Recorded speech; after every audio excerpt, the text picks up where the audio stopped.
Jazakumullah khair. May Allah reward you for attending the first session of this new course, which is entitled Principles of Islamic Family Building.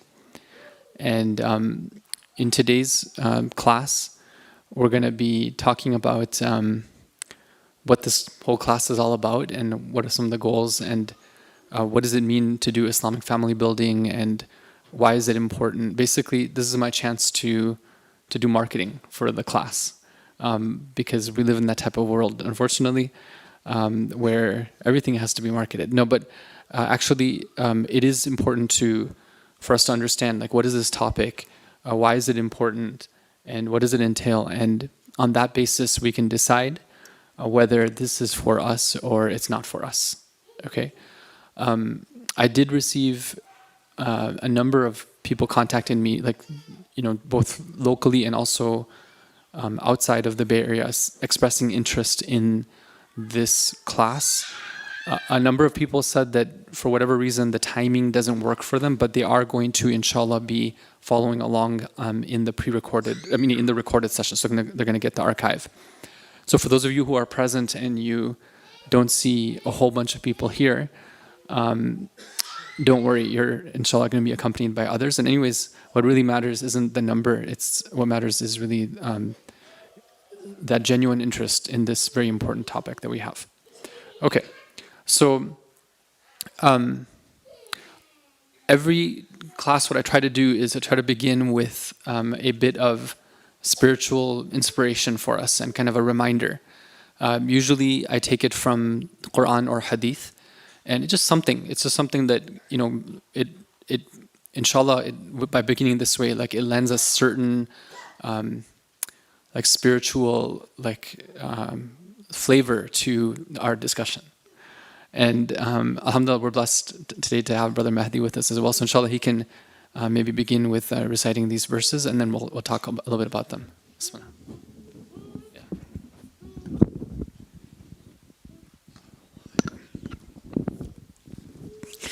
اللهم صل على محمد وآل محمد.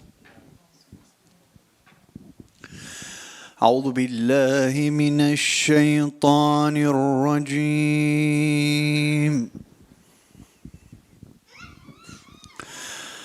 بسم الله الرحمن الرحيم.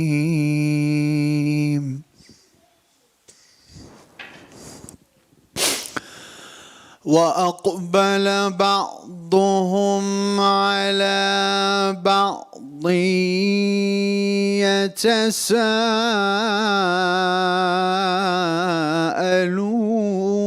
يتساءلون.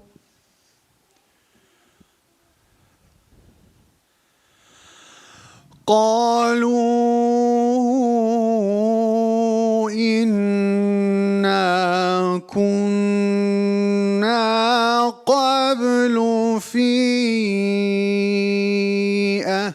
أهلنا مشفقين.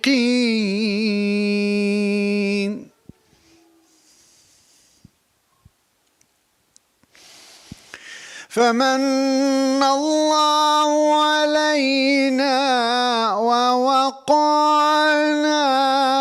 عذاب السموم.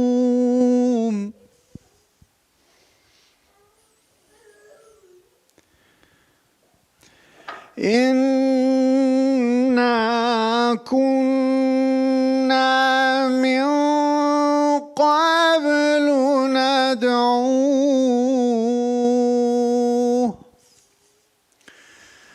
إنه هو البر الرحيم.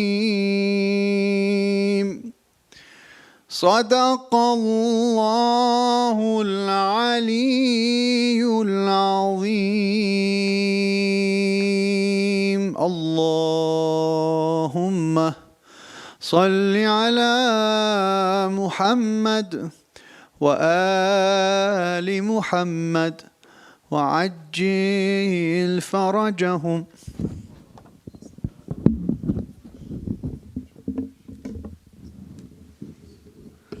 Thank you so much, Brother Mahdi. Taqabbal Allah. So these verses are some of the ayahs in the Quran which really are hope-giving, especially to parents who are taking that trouble and that extra effort to spend time raising their kids. So it's a scene from the hereafter where Allah describes people who are in heaven. And He says that they will turn to one another, questioning each other. Now, what are they asking about? What are they concerned about? The commentators say that based on the context, they're asking about what is it that they did to allow them to enter heaven. So then a group of them will say that we indeed used to have ishfaq towards our families. Now, the word ishfaq, when it's used with fi, it means like when you have like concern and you're paying attention to something, you're like taking care of it, you're putting in like effort to like, really like, it's like you're treating it like something valuable, as opposed to like another use of ishfaq, which would mean like fearful. Here it means more of like being concerned in a way that you care about something. So then as a result of that, Allah says that Allah showed them favor and He saved us from the punishment of the infernal miasma. We used to supplicate Him from before. Indeed, He is all benign and all merciful. So as a result of their concern and care for their family, Allah gave them paradise. And they used to like make dua as well too, and then Allah showed them this kindness. Now, it's interesting if you look at Allama Tabatabai rahmatullahi alayhi, what he says about this idea of concern. He says that like he's explaining like what does it mean that they used to have this ishfaq.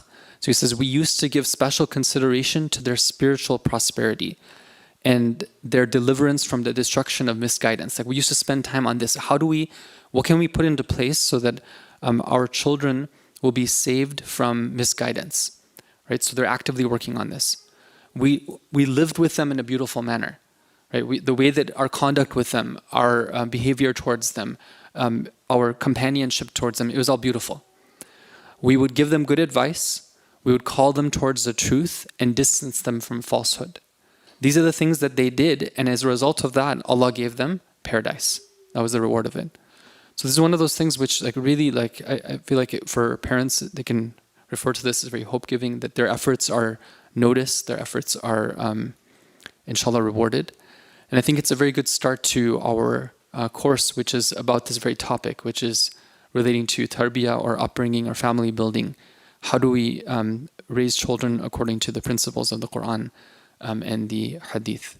Now, in terms of the class agenda, what my request is that if we can arrive by 6:50 to 6:55, there's some setup that we could use help with, as you can see, and then at 7 o'clock we can start the recitation of Quran. 7 to 7:05 there will be a spiritual reminder, and these are all in Pacific time, and then about 45 minutes of presentation. From 7:50 to 8 o'clock, a question and answer, and then I'd like to be around for about 10 minutes for more informal question and answer, or maybe some people have like specific situations they want some feedback on. That's a good time to ask about those. Now, just like in the previous course that we had, there will be a Google Classroom for this class. So if you're joining this class as a class, like you're taking it like because you want to be a student, you want to learn in a progressive manner, you want to like have an opportunity to like do the homework and really think about the content that's being presented, my request is for you to join the Google Classroom. In order to join, you go to the website classroom.google.com and you put in the class code ZLX66VZ. That's ZLX66VZ. Okay, and there you'll have to put in your email address, and you have to sign in through Google, and then you'll be added to the classroom. Once you're part of the classroom, inshallah, you won't get any spam mail, we won't send any advertisement, but you will get access to the class notes, you'll get access to weekly homework, and you will get access to the course text, which is these slides, so one and the same thing. The class recordings will be on the SABA YouTube channel. If you are in this class as an auditor, like you just want to be attending just to be there, like just to kind of listen and maybe take something, but you don't want to do the homework, that's okay as well. But my recommendation is that you do join if you are planning on attending regularly, because that way it will be a better opportunity for you to learn. I think the door is closed there. So, okay, now in terms of the dates and timings, so Tuesdays, starting today until July 12th, excluding 2 days, because those days we have like occasions in the Islamic calendar, and a total of 8 classes. The text will be based on the course slides. Homework will be assigned weekly. I'm going to try to assign homework the next day of the class, inshallah. So you'll have 6 days to do it. The homework will be, inshallah, a little bit more practical, like what would you do in this scenario, or what do you think? Not theoretical as such, like putting this into practice for yourself. So it gives you a chance to think about it, talk about it. If you do have a spouse, you talk about it with them, discuss with them. If you do have children, then it gives you a chance to also think about what's happening with your children. And that's really the best way of taking what we're learning and acting upon it, is to think about your situation. But even if you don't have children, even if you're not married yet, these are things that are very good to be thinking about from now. In terms of attendance, obviously the request is if you would like to benefit fully from the class, then you attend regularly. If for whatever reason you can't make it, then you catch up, listen to the recording afterwards. In these days, there's sort of like this type of approach to learning where it's like express, try to, instant pot sort of learning. So, we do things like fast forward through the YouTube video. We do things like just looking at when the slide changes and we pause there. We're like, oh, I understand the bullet points, and then do it that way. The way that I like to structure my courses is that the audio component is very necessary. Like I'm just putting up like some high level bullet points, but a lot of times like it's the points that are said, and then a lot of times the questions that come from the students, like those really add a lot of value to the discussion. So the request is to like actually spend that 45 minutes or 50 minutes or 55 minutes actually like listening. Punctuality is very important because you know how it is when people walk in late. I understand that there's traffic incidents a lot, and some people are coming from very far distance. They go to work, they go back home, they bring their families. So I get that. So if you're late, nobody's like saying that it's your fault, or we totally understand. But if you can, if it's within your control, then try to be punctual. It's just beneficial. It'll lead to a better class experience, inshallah. Participation is good. That's what I really enjoy, that when people contribute their thoughts, they ask questions, especially during the Q&A at the end. So if you have something that's like a good question, probably better to save it for then. But sometimes there's like a burning thing, or there's like a real, like maybe I made a mistake on the slide or something, or there's something you really need, you feel like it'd be beneficial for everyone to ask. Please go ahead and ask it. And that's what we did in our last class, and it really was beneficial, alhamdulillah. At the end of this course, inshallah, those who do the homework, so the added benefit is that you're going to get a certificate for class completion. Okay, you can take that certificate, you can print it out, you can put it up on your mantle piece, and you can be, I finished a class, right? No, seriously, I'm going to give you a certificate, and we're also working towards getting this class accredited. So you would actually get like credit that you can use at a post-secondary institution for taking this class. But you have to do the homework though, and you have to attend the classes. It's pretty cool, right? I mean, that's added incentive, like for, and then so when you go to get your master's degree in, I don't know, child psychology, you can be like, I have this class as well, right? Okay, and then childcare, there was some questions about, are we going to have childcare or not? I couldn't arrange it myself, like meaning that it's just beyond my capacity to arrange it. If we do have any volunteers who are willing to take that challenge and kind of organize it, like talk to like babysitters, hire them, organize the funding part of it, please do approach us after the class and let us know. but just it's something I couldn't do it myself, and I didn't know whom to ask. So if you want to help out in that regard, then please let us know. Okay, in terms of the syllabus, so today the main topics are around the importance of this class. Why are we here? Why should we stay here? Okay, Islamic Tarbiyah versus non-Islamic Tarbiyah, and how to approach the Terbia principles that we have. And I'm hoping that this will be a useful discussion for all of us, inshallah. Some of the other topics that I'm hoping to address are having a warm and peaceful home environment. What are some of the things that we can do to achieve that? Love, respect, dignity when it comes to the Islamic understanding of them and applying them when dealing with others, especially children. The topic of independence and freedom. How is it that as parents, like, we deal with this? Because this is something that is very, like, kind of significant. You know, how much freedom do we give? What is the importance of giving that freedom? To what extent? And then one of the topics that I'm hoping to be able to address is Islamic guidance for before and after childbirth. And the reason for that is because just based on experience, there seems to be a lack of awareness about some of the things that are really crucial.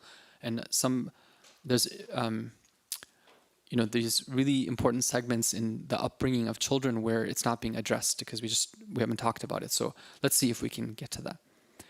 Okay, so the Islamic approach to family building and tarbiyah. I'm going to begin with this ayah from Surah Taha. Allah says, أعوذ بالله من الشيطان الرجيم قال ربنا الذي أعطى كل شيء خلقه ثم هدى. So even though most of our class is going to be more along the practical sense of things, like how do I take these things and apply them? In general, if you look at those topics, they're about like actually putting them into practice. But in every practical discussion, if you don't have that theory, then it's not going to have that much meaning. So you need to be able to connect it back to something, like an understanding of things. And in Islam, there's a certain perspective on child raising. And this is one of the most profound ayahs of the Quran that gives us that perspective. Okay, first of all, it starts with God. Okay, Tarbiyah begins with God and His plan for His creation. Allah creates, and He creates on the basis of divine wisdom. And one who is wise does not do things in vain. They do things purposefully. So therefore, every act of God, including creation, has a purpose and a goal in it. That means that every being has a certain goal to which it's supposed to achieve, and it has that capability to achieve that goal. Because if God created and He didn't give that capability, and He said that no, you need to get to this place, but He didn't give that being that goal, that means that God would not be doing things in a wise manner. So it's about a plan of God for His creation. So where do the parents come in? Right? The parents come in this bridge between what is the potential and what is the actual, meaning what is meant to be achieved and what is actually achieved, by preparing the grounds for that connection to be made. Who's doing that connection? God's making that connection. But the parents are creating that, sort of the conduit for it to happen. So tarbiyah is the process of preparing the grounds for the realization of someone's potential in order for them to reach their God-given goal. So that's what we're talking about here. Now, when we talk about Islamic principles, what are we talking about? We're talking about general guidelines that are based on the Quran, Hadith, and well-established Islamically grounded understandings of the human being, human development, family life, and society. Okay, now, what we're talking about are things like, let's say around when it comes to, the idea of 777, right? So these are things which are well established, right? There's numerous, traditions about that. It's something which, every major figure in human psychology, even if those who didn't have a religious background, they all said that, okay, yeah, there's a 777 thing going on here as well, right? So that's what we mean by a principle. Now, every principle comes along with its limits as well. So let's say we talk about the importance of showing love to children and how to show that love, right? Then we'll also talk about, well, where does it go to where does it go past that limit? What's the extreme version of it? So because that's important to understand when we're talking about these principles.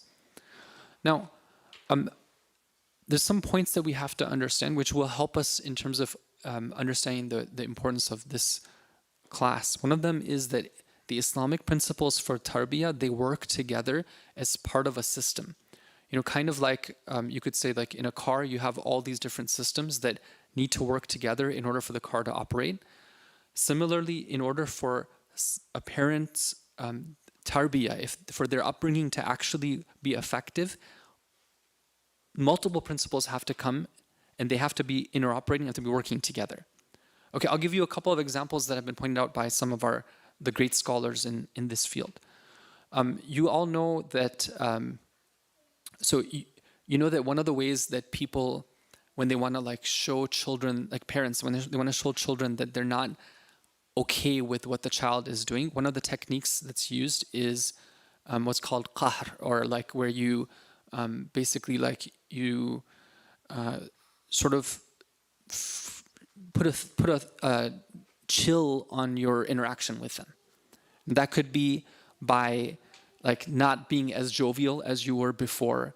It could be where you're not smiling as much as you did before. It could even be like where you're quieter, right? Or even that you stop talking for some time with them, depending on the severity of that thing. Okay? Now, it's used by people who don't have a religious sense for it. They just do it, right? It's something that's a natural thing, right? And sometimes it's used as an excuse, right? Because it's a lot easier to just retreat into your own shell than to actually like deal with something and to actually address it and deal with it properly. Okay, now interestingly enough, we're actually told in hadith that this is one of the acceptable means of doing tarbiyah. It's one of the acceptable approaches to take. Okay, but with its conditions and with its limits. So please don't take me wrong here. And we're not going into all the details of it, but just to quickly mention, one of the things is that it shouldn't last very long. Okay? And second of all, like it has to come with other things that are there. So, so the other thing is it has to be something, a severe case. It's not just like that you're doing it all the time, and it should not last that long either. Okay, now, let's say that somebody hears this hadith and they run with it. They're like, yeah, all right, I learned this hadith. It's from Imam Kadhim alayhi salam. When rather than striking my child, I can have this sort of thing where I, like, let's say, I put a chill on my relationship with them. Okay, and they start using it and they realize that hey, it's not working, right? When my child actually enjoys it when I stop talking to them, right? Because I'm nagging them so much before, like, yeah, this is awesome, right? And then like, so I'm not playing with my child anymore. I'm not talking to them, so I go on my device, right? And my child looks at me and like, oh, okay, so that's what we do when we go into this thing. This is fun, right? I'm gonna grab my device as well too, and Bismillah, right? It's like a big party, right? Obviously, you're not accomplishing the goal here, right? So what's going on here? What's wrong, right? Where's the problem in this, right? So maybe I'm gonna put that and maybe pose it to the students who are present today. So where's the missing piece here? Imam Kadhim alayhi salam, for example, he's saying that this is a valid technique, right? When is it valid? What's the precursor for this? Can somebody say?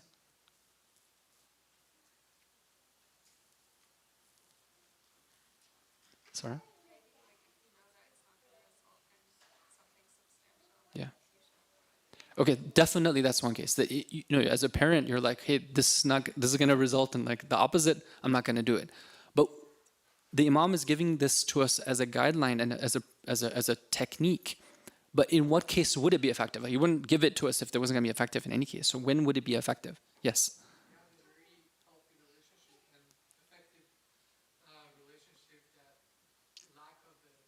Yeah. Exactly. Ahsant, right? So Brother Islam says that when you have that very healthy, loving relationship in place, where for the child it would mean a lot if they were to see that their parent is not like giving them that same amount of love temporarily. And of course, it's not something which is going to create a major thing in their life, just temporarily, right? They're like, oh my God, this parent who's always been like, there for me, smiling, or that, and they're right? That's something which, okay, I need to like, I need to fix my behavior. I understood this right now. And as soon as that parent sees that the child has understood it, then they go back to normal. They don't have to wait even necessarily for the child to like give them a written apology or buy them a present or give them a bottle of sparkling apple juice or something like that, right? They can, mission accomplished, right? It might take 5 minutes, okay?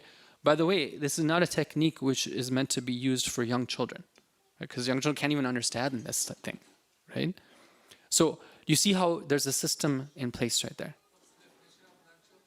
of young children. Yeah, young children, like, I mean, we're talking about like definitely in the first 4 years, no, okay, and then maybe now, like from the age 4 to 7, like, but very sparingly, but definitely like, this is more for like past 7 years old, right? That's when this type of thing can be very effective, right? Okay, all right.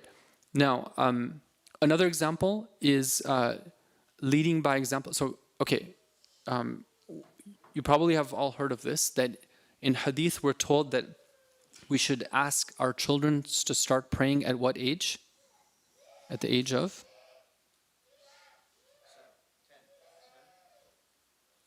7, right? So alhamdulillah, so 7 years old, right? Okay, now, we're also, in the hadith it also says that if by the age of 9 they're not praying, then we should actually punish them, okay? All right, now, that's one of those hadith where it's like, oh, really? Okay, and it's very difficult for people to swallow, right? So first of all, what does it mean to punish them, right? Does it mean like you take out your belt and you're like, obviously that's not, right? But what the way that those experts in Terbia, the way they explain it is this, that it's kind of like a clap on the back, right? It's like, like at times when, as parents, you'll find that one of the very effective things to do when you want to convey something important to your child is to make physical contact with them. Like you put your hand on their head or you put your hand on their arm and then you talk to them. That itself is very significant, right? When you want to really make a point, you make that physical contact. In fact, we're told in hadith as well too that when you have anger towards a relative, like somebody who has blood relationship with you, one of the ways of soothing that anger is to like make that physical contact with them, and vice versa as well. If you notice that your child is very upset at something, if you go and you just make that physical contact, there's things that are happening that will soothe them, okay? Now, if you have a clap on the back, right, when there's something which is very important, right, then the idea is, okay, this is a way of punishing them, okay? But why though? And why is that important? Now again, this depends on what happened before that, right? It should be the case that the child already has a positive impression of the prayer, right? It should be the case that everything that's been modeled for them is one of like, hey, why would I not want to pray, right? So that when they get physically mature and mentally mature, it just falls into place, right? And this is the system that like has been set up. And I'm not going into the details of how that's supposed to happen, but I'm just saying that if we follow the steps. Now, let's say that the child is 10 or 11 years old, and for, let's say, an extended period of time, they're just completely disregarding the prayers, right? Now, if they have this really, really good image of the prayer that's been developed until now, they've grown up with the sounds of it, right? The sounds and sights are very important in the way when a child grows up. So they've been hearing the adhan from the time that, it wasn't just when they were born they heard the adhan, right? But they hear it in the house, like, at least 3 times a day, they're hearing the adhan being read out loud. It's very important, right? Not just through a device. I'm talking about like the human voice hearing it. This is part of their identity. And now they see that their parents, okay, their father or their mother, let's say for example, in this case, they're getting upset at them, right? It's a big deal, right? And that one act should be enough to like, okay, that's it, right? But not something where that's applied and the other things are not applied. Okay, so my point is that the principles that are given to us, they work as part of a system. And sometimes one principle can override another principle, right? That's why like what might work for you does not necessarily work for the other person. Okay, and this is also very important. Sometimes, especially younger mothers of younger children, right? They like to compare notes, right? Like this is what's working, and this is what for my child, and what's working the other child, and then sometimes you come up, you're like, oh man, like, you know, am I like just like this terrible parent, because everything is like falling in place for them and like nothing for me, and like what's going on here, right? And this is where, like, when we have this broader understanding, like things will start to fall into place for us, right? And again, it goes back to like this thing that we're not the creator, right? We're not the Rabb, we're not the one who is doing that nurturing, right? We are simply facilitating God doing his work, right? And how he created one person versus another, it differs. And by understanding these things, it helps us to understand, okay, what's different? Maybe somebody's family situation is unique, right? Like, I mean, let's face the fact that, like, you know, we're living at a time where we do have like families where, you know, for example, the parents are going through a rough time, or, you know, there's some other circumstances, right? So obviously they're going to have to take these principles, and some of them will have to be adapted, and sometimes one of them will override the other one. Okay, and the final point is that there's a difference between the principle and the application, right? And sometimes people are like, well, you know, I've heard these things, I've read the books, right? And I'm done with that. Now I need to go on to other things. I need more, because it's not working for me. I'm still like struggling like so much when it comes to my kids. One thing I want to just caution brothers and sisters is that wherever we are at in terms of our knowledge of Islamic principles regarding family building, there is a difference between knowing the principle and applying it. And a lot of times, as they say, the devil is in the details, right? Or that's where the work is, right? Like you take this principle and you're like, oh, I didn't even think about that. You know, I was doing this the whole time. I needed to think, like, for example, let's say that, you know, sometimes like we might be very particular about the way our children dress, right? So we're like, from before, we choose all their outfits, okay? And we're very particular about it. And then one day, like our child, like let's say, you know, is like, no, I want it to be like this, right? And we make a big deal about it, right? And then, you know, you start learning more about like the principle of freedom and how that ties into dignity. And then you're like, you know what? I didn't realize that in this thing, it's something that's so trivial, right? Like my parents always like would choose outfits until I was like, let's say, you know, 12 years old or whatever like that, or 10 years old or 8 years old or whatever, right? Now I'm like, oh, okay, you know what? This is one thing that I need to revisit this, right? So this is the way that, you know, parents will, sometimes even it takes like one child or two children, and then by your third child, you're like, okay, I got to fix this thing, right? I didn't realize that with the other children, I was actually doing the wrong thing when it comes to these things. So that's something that is motivation. You know, here I see in this gathering, we have people who have no children, we have people who have one child, we have people who have multiple children, people who have older children, younger children, right? So the idea, some people are asking that, like, okay, is this only for parents who, let's say, have young children in the first 7 years, or is it going to apply to people who are in the second stage of development, or third stage of development?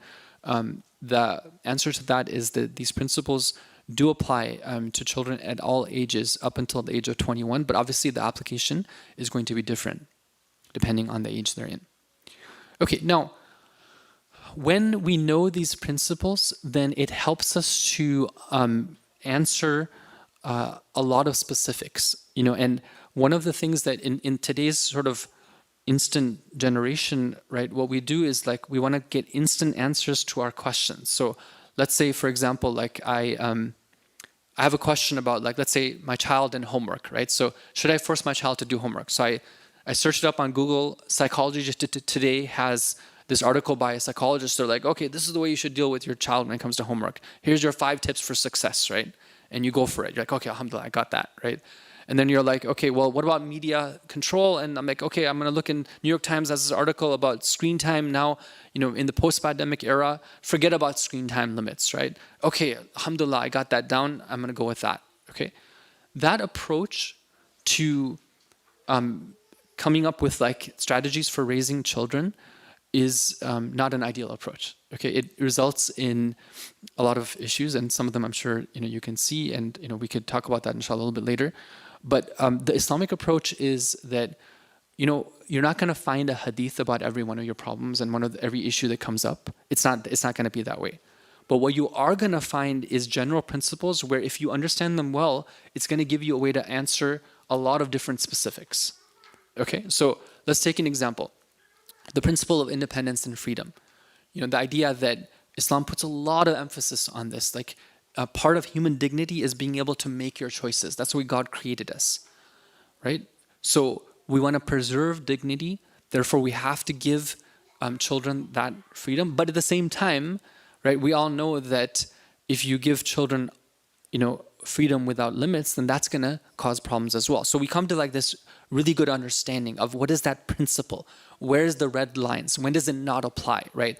How do I take that and also like guide them towards a certain direction that I want them to go to, right? How do I make sure that I'm still doing my job as a parent while giving them freedom?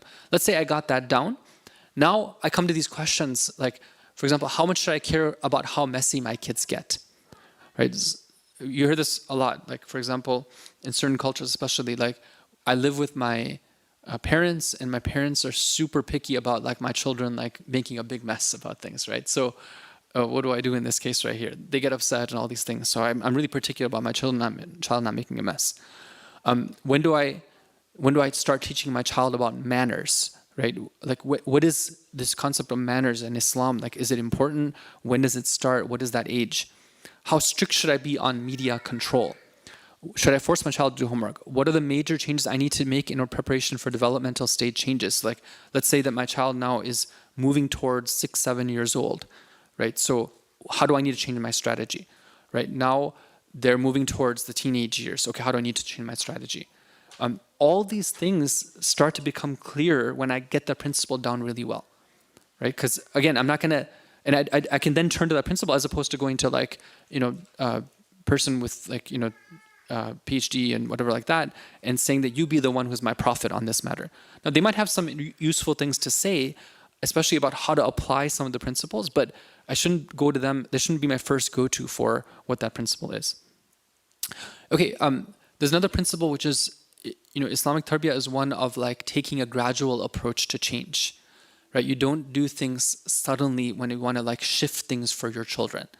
Like, let's say, for example, you want to you realize that your children have been having too much screen time.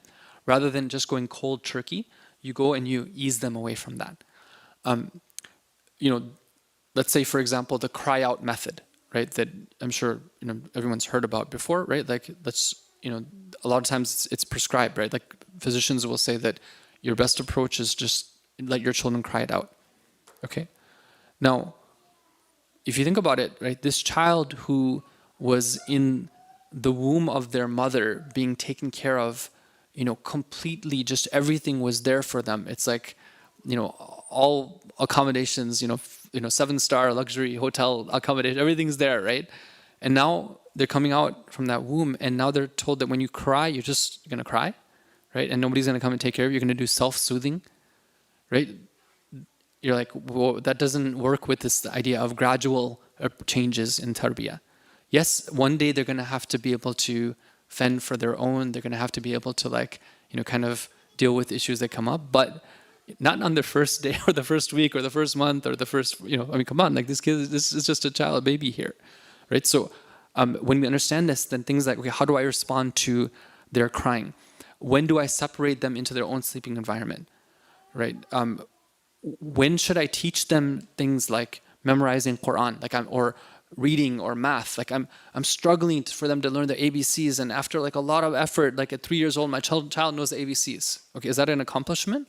Or have I actually maybe caused some harm by forcing them to like learn these things?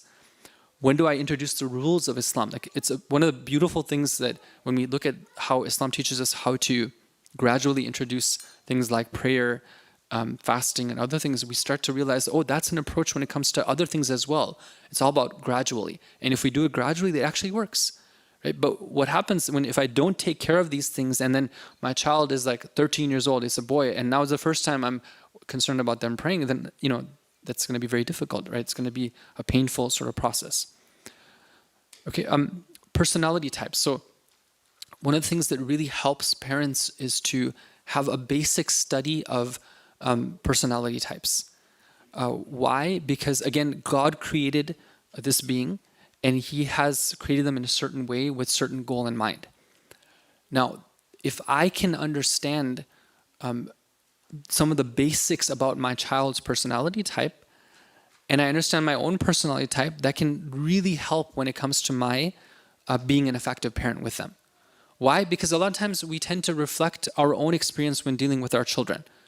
We're like, you know what? Like for example, let's say I used to really enjoy, let's say, complicated math problems, for example. Right? My child hates math.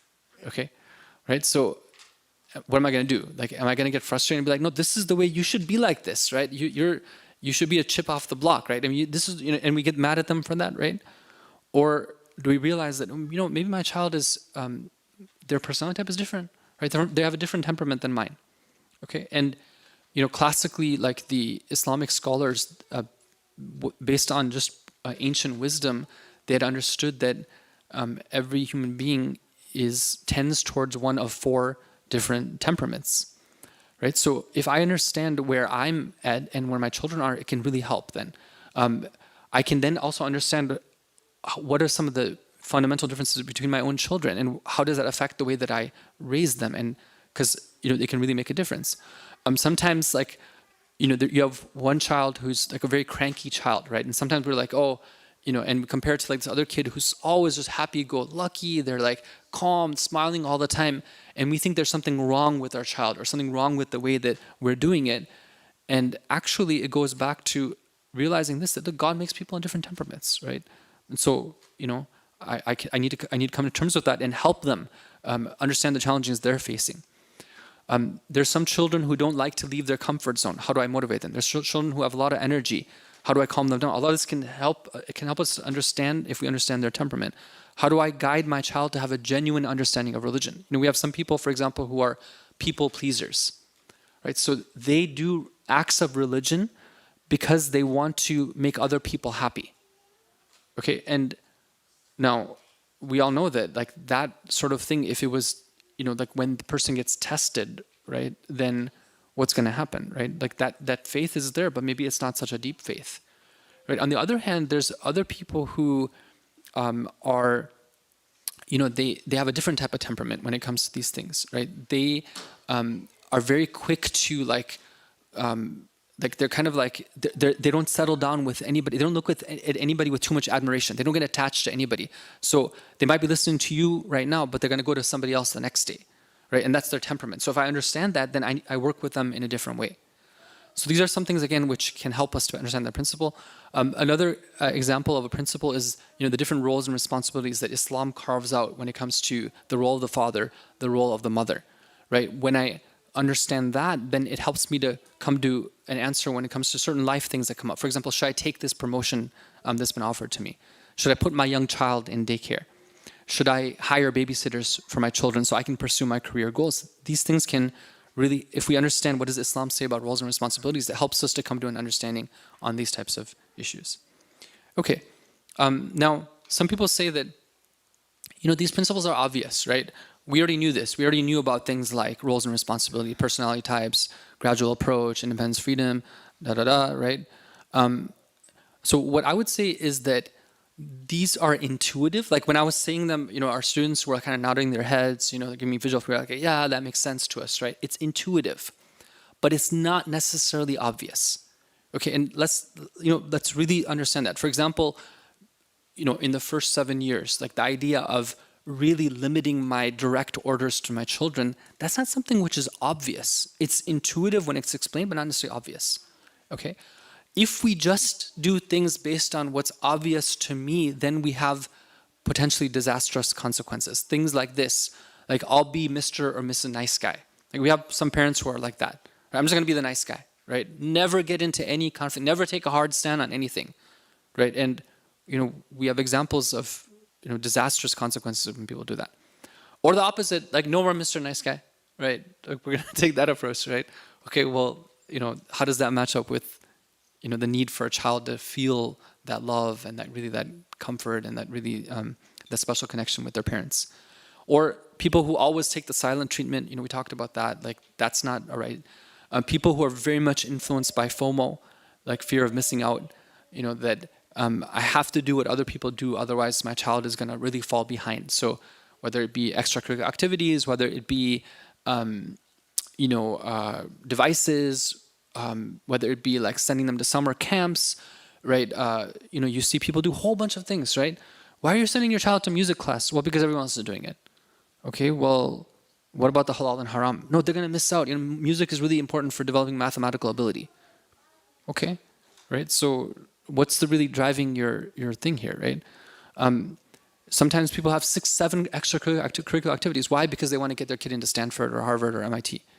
Okay, is that really, first of all, is that the only way, right? And second of all, like, okay, so what about the consequences of doing that? When are you going to actually spend time with your child, working on that relationship? You'd be surprised how children who are raised in an environment which is caring and loving, when it comes time for them to excel, they excel in all areas, right? And if God put that capability in them, if that's what He had intended, then they will flourish in that respect. It's not, you don't have to force it in them. And no, like sometimes you work with them on some of these other things and they start to really blossom. Helicopter parenting, right? We say it, we laugh about it, but it's actually happening. Like we see this, these parents who are like so, obsessed with every little thing, right? They don't let their child experience any bitter moments, right? Anything about like no disappointments. Okay, part of life is facing disappointments and being able to deal with them, right? And part of a good parent will gradually ease their children into this reality. And they'll ease them into like this sense of independence and they're making their own decisions and whatnot. Or my path should be their path. We have parents who are just like, okay, well, this worked for me and this is what I wanted, and so I'm going to do the same thing for my child. Again, we talked about how, we gave you some examples about how that could be really not a good idea. So even though the principles are obvious, applying them requires thought, careful consideration, discussion with one's spouse. So I'm hoping for those of you who are married that you take what we're talking about, inshallah, and then you have sometime in the week, you have a good discussion with your spouse about that. Even if it's obvious, you say, okay, let's say you've already figured out. No, still discuss it and see, maybe there's room for improvement. Persistence, like a lot of these things, because other people don't do them, like we need to really have that motivation to continue doing them, not just starting out, but really continuing. And then we need monitoring and evaluation. We need to like always go back and see like how are we doing, and we need reminders as well. Okay, now some people say that, and I'm drawing to a close because we're almost out of time. Some people say that I'm fine, my kids are fine, and my parents did a great job. And here I'm the proof of that, right? Alhamdulillah, right? So brothers and sisters, like this is something that we have to be careful about. First of all, maybe our parents did do a great job, but we weren't there capturing all the things that they did necessarily to understand what they did, right? Like sometimes parents are very wise and they do things in a subtle way. So unless and sometimes the parents can't even explain and put into words. Maybe they forgot, right? Because now their kids have grown up. So we have to be very careful about this. And also, we also have to be careful about not being deceived by shaitan. What I've seen in my own experience so many times is you have a child who, mashallah, in the first stage of development, they're like, just like awesome. Like they're memorizing Quran, like meaning the first 7 years. They're hifz of Quran and, Salaam alaikum, so beautiful, and so like this, right? And then a few years later, it's like, what happened to this kid, right? Have you guys seen that before? I'm sure you've seen it, right? Okay, what's going on here, right? A lot of times, like the system is such that changes you make, upstream, it takes a while for them to surface downstream. It takes a whole development stage, like when they go into the next thing, and then suddenly you see like utter rebellion. And we know these stories of people who the parents made huge mistakes upstream, and then later on this is what happened. So you have to be very careful, right? Like there's a lot of hadith, even ayat, about not being hasty. Hastiness is from the shaitan. We have to think about long term when raising our children. There's this sort of saying, what got you here won't necessarily get you there. The principles I've applied until now, as my children are growing up, I need to be thinking about, well, what's coming up? And we have a hadith, famous hadith of the Prophet, every newborn is born on the fitrah, until his parents do what? Can somebody complete the blank? Finish the sentence. Unless his parents do what? So there's a famous hadith reported from the Prophet that every newborn is on the fitrah, meaning that they're born and they have that God-seeking nature until his parents do what? It's a super famous hadith. So it actually says that the parents are the ones who turn that child and make them adopt a different religious tradition.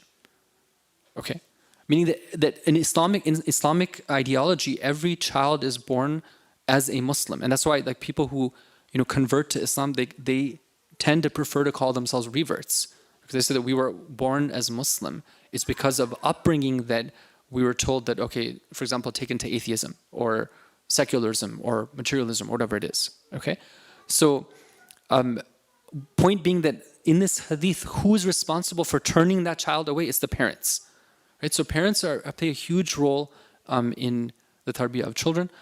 We have raising children is becoming more and more difficult. There's a lot of things that are factoring into this, right? Whether it be the breakdown in American culture, the LGBTQ agenda, secular school systems and their curricula, the role of teachers, pervasive media. It used to be the case that your home was a safe haven, but now you can be in one room reading Quran and your child can be in the other room and they can be exposed to a whole bunch of things. I want to give a quote here from one of the Maraja, Ayatollah Khamenei, Hafidhullah. He says it very clearly. He says that the enemy of humanity has decided to destroy families since approximately 100 years ago, and they succeeded in certain places. They managed to do so in those places where the people had drifted away from God. They failed to do it here, but they're doing their best. Right? This is a warning from one of our marjas, right? Who's saying that family is under attack. Okay, so I think that at this point, because we have reached 8 o'clock here, and the idea was actually to start a little bit earlier. I'm going to pause, and inshallah we'll finish up this topic next time and then continue with our first principle. I did want to give 5 minutes here in case anybody has any questions or comments, and then inshallah we'll end up for today. So any comments, questions? Anybody? Yes, sorry.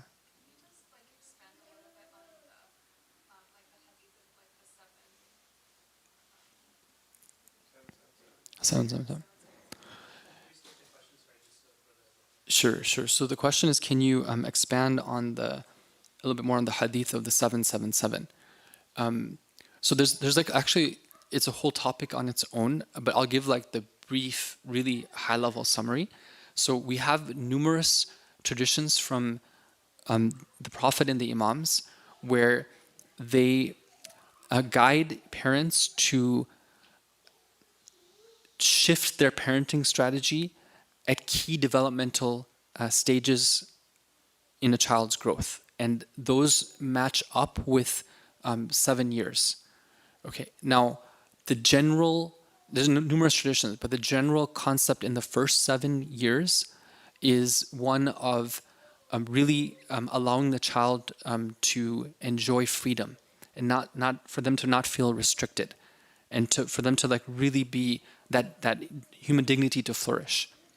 Now, as they get close to 7, it might be at 6 years old, it might be at 7, it might be at 8, they will naturally start maturing, and now begins the next stage of development, which is one of a child really looking to follow a certain path. Like they're really looking for like guidance in how to do things in a way which is beneficial and successful. And so we're told in those hadith that now they become like a slave. And a slave in the sense that they can take orders, they can take instruction.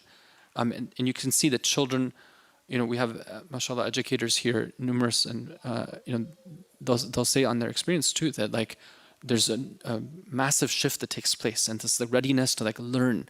They can really start benefiting at this point. And then the last 7 years is one where the approach is more of like counseling, advising, almost like a partnership, but not an equal partnership, more of like one of like, they're now stepping up into like almost like becoming a peer. And so now that the strategy shifts in that time as well. So around these, there's a lot of discussions to be had about like, well, what does that mean? And how do we put that into practice when it comes to like this freedom? Because practically speaking, I mean, we live in a world where there's constraints, right? We don't have like unlimited time, unlimited resources, unlimited space. So that's the gist of it. Okay. Any, yes?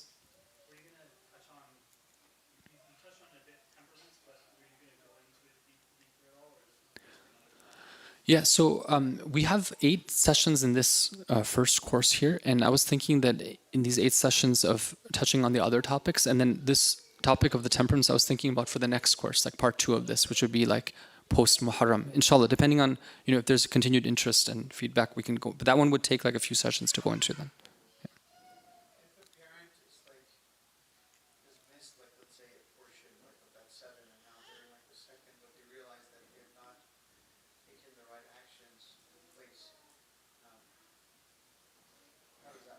So the question is that let's say a parent has missed out on something. They didn't do the right actions at the right stage. Now, how does that work?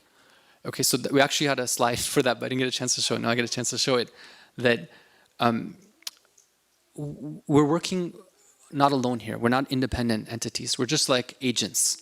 And the one who's actually doing the Terbia is the murabbi and the Rabb of our children. We're just agents. So God knows that we're fallible, right? Like if it was required for a child to have a masoom upbringing agent, then he wouldn't have created the system of parents and all. He would have done things in a different way. He knows that we're fallible, and but what He's looking for us is our best effort. Educating, really learning, taking that effort. We believe that God is the one who changes bad deeds into multiple good deeds, not just like He can undo it. He can actually take and change it. And we're told that the hearts are in between the 2 fingers of the fingers of Allah. 2 fingers, when you move something in 2 fingers, it's something very delicate, right? You're not using your whole hand. Like we have a surgeon here actually, and he can tell us about like how the delicacy of like finger movements, right? Meaning that God is completely in control of our children, right? So if we made a mistake, we have to acknowledge it, and then we need to compensate in some way. And really, really like turn to God and say, okay, I made this mistake, please help me in this thing, right?